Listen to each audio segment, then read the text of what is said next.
I think in a lot of ways, science and exploration is just innate to us as human beings. It's just part of who we are. In many ways, I think trying to explore space generates solutions to problems that we didn't even know we had.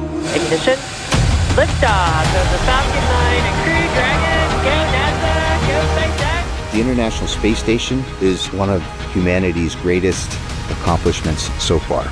And it just shows what human beings can do when we work together.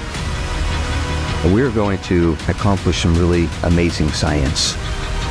I've signed up for a very large, all-encompassing medical study called CIPHER, and this is going to be critical as we start thinking about going for longer durations and farther places like the Moon and Mars.